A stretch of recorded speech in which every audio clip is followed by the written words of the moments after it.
Hello everyone, my dear students and my viewers. I welcome you all, and today topic of discussion is gastric cancer, or we can say it a cancer of stomach. So the etiology. Gastric cancer is more common in patients with pernicious anemia or blood group A. There could be history of gastric ulcer or a family history of gastric cancer. Patients who are doing smoking and regularly consuming alcohol and being overweight or obese is also a risk factor.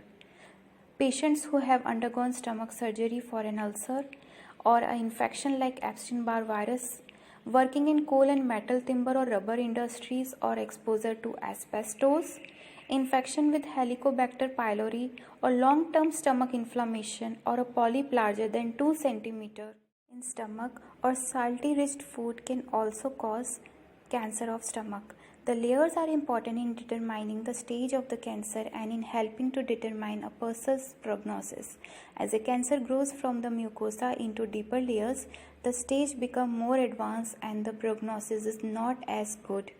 So the outer layer is mucosa, then submucosa, then muscularis propria and subserosa, and the innermost is serosa. Now let's understand the classification of the cancer of stomach. So according to Japanese classification, type 1 is protruded one, then comes the superficial elevated, and then superficial flat, and then superficial depressed. The last one is excavated.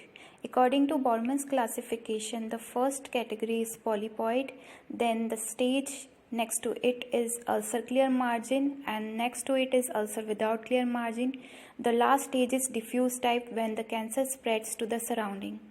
Now the signs and symptoms. The early gastric cancer symptoms are, there is peptic ulcer symptoms, nausea, vomiting, anorexia, early satiety, abdominal pain, weight loss, dysphagia, and gastrointestinal blood loss. So the symptoms at presentation will be seen: nausea, dysphagia, melena, that is dark stool, early satiety, weight loss. The signs noticed are anemia, cachexia, epigastric mass, liver secondaries, Blummer shelf secondaries, Witch's node, Sister Mary Joseph node, Krukenberg tumor of the ovary, Irish node, that is the enlarged axillary lymph node.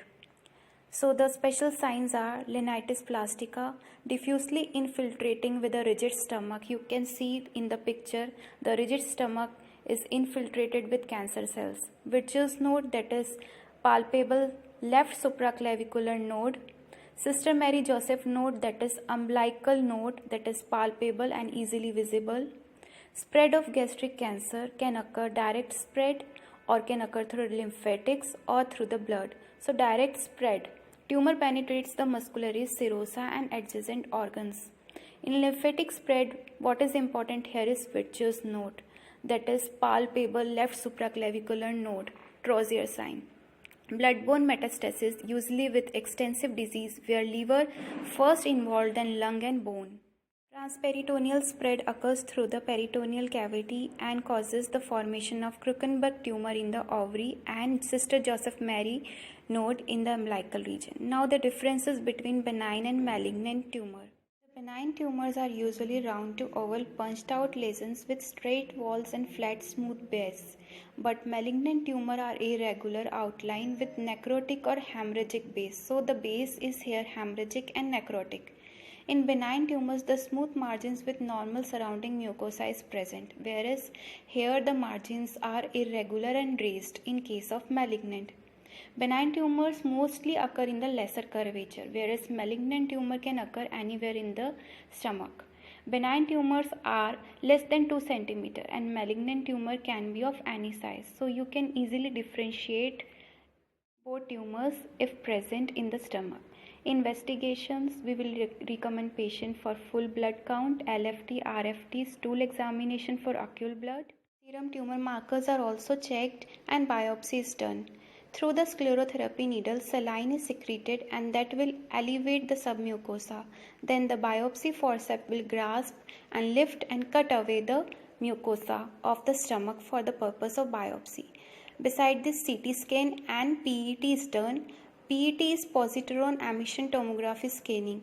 Whole body PET scanning uses the principle that tumor cells preferentially accumulate positron emitting fluorodeoxyglucose. This modality is most useful in evaluation of distant metastasis of gastric cancer. Beside this, MRI and CT scan is also done. In surgical treatment, endoscopic mucosal resection is done. The surgeon will use endoscopy to remove the tiny tumors from the mucosal layer. Doctor usually recommend this type of treatment for early stage of stomach cancer. Beside this, subtotal gastrostomy involves removing part of stomach, and total gastrostomy is done to remove the whole stomach.